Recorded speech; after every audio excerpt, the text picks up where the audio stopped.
बिस्मिल्लाहिर्रहमानिर्रहीम। अस्सलाम वालेकुम। इन्फो टीवी में खुश आमदीद।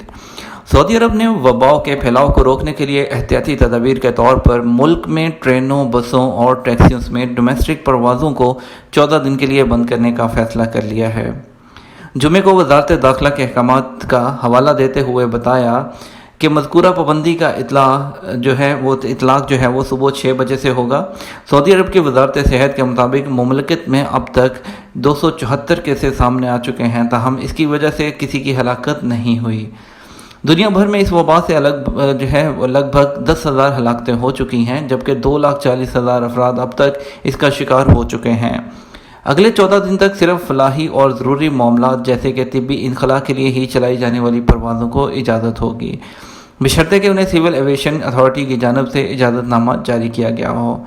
सरकारी एजेंसियों या सेहत से मुताल्लिक़ सहूलियात फ़राहम करने वाली सरकारी और निजी इदारों की बसें और इस पाबंदी से मुस्तस्ना होंगी। इसके अलावा अपने मुलाजमीन को लाने और ले जाने वाले तजारती इदारों या सेहत और फलाही मकासद के लिए बसें इस्तेमाल करने वाले अफराद पर भी इस पाबंदी का इतलाक़ नहीं होगा।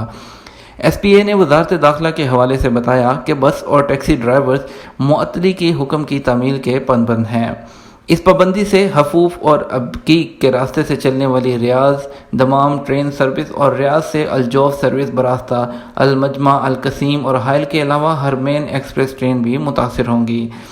तजारती सामान की नकल हमल के लिए ट्रेनों को काम जारी रखने की इजाज़त होगी, जबकि जिनमें दमाम में किंग अब्दुल अजीज़ बंदरगाह और रियाद में ड्राई पोर्ट के दरमियान चलने वाली माल ब्रदर ट्रेन और सऊदी रेलवे कंपनी सार की ट्रेन शामिल हैं। ये थी हमारी अब तक की ताज़ा तरीन अपडेट, जिसमें टैक्सियों और डोमेस्टिक परवाज़ों से मुतल्लिक थी। उम्मीद करते हैं वीडियो पसंद आई होगी। वीडियो को लाइक और शेयर कर दीजिएगा। इसके अलावा अगर चैनल पर नए हैं तो सब्सक्राइब करके साथ में मौजूद बेल आइकन को ज़रूर प्रेस कर लीजिएगा। इसके साथ हमें इजाज़त दीजिए। दुआ में याद रखिएगा। अस्सलाम वालेकुम।